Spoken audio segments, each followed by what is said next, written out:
والحمد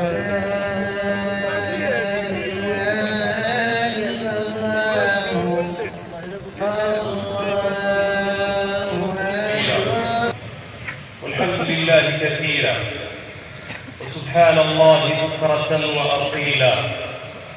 الحمد لله كبير الإنعام سابغ العباد بجميل العطايا والإحسان ومصلح الإنسان بخير قوام والداعي إلى العمل الصالح لتحقيق غاية الاستخلاف والتمكين ومهاد الحياة الطيبة.